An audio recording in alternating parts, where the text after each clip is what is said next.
சில மனிதர்கள் சில நேரத்துல தன்னை தாண்டி தொண்டர்களுக்காக மக்களுக்காக களத்துக்கு வரும் பொழுது அவர்களோடு நிற்க வேண்டிய கடமை நமக்கு இருக்கு.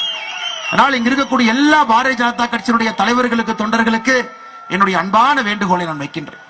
ஐயா, நாம் அடுத்த 6 நாட்கள் உயிரை கொடுத்து பாடுபட வேண்டும். உயிரை கொடுத்து, நம்முடைய உயிரை கொடுத்து இங்கே உட்கார நாம ஜெயிக்க வைக்கணுங்க.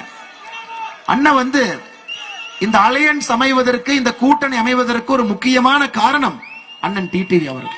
அதை பத்தி நாங்க சொல்ல விரும்புறோம். டிடிவி அவர்களை பொறுத்தவரை ஒரு விஷயத்துல தெளிவா இருந்தான். என்னுடைய ஆதரவு மோடி அவர்களுக்கு. நான் எங்கேயும் எப்பொழுதும் என்னுடைய வாழ்க்கையில நான் கையில் இருந்து கொடுத்து பழக்கப்பட்டவன், எடுத்து பழக்கப்பட்டவன் கிடையாது என்று சொன்னான். அதனால இந்த அலையன்ஸ்ல, இந்த கூட்டணியில இவ்வளவு சீட்டு கொடுங்க, அவ்வளவு சீட்டு கொடுங்க நான் யார்ட்டையும் கேட்கவே மாட்டேன். இங்கே உங்களுக்கு தெரியும், தேனியில அண்ணன் ஓபிஎஸ் அவர்களுடைய புதல்வன் இங்க எம்பியா இருந்தாங்க.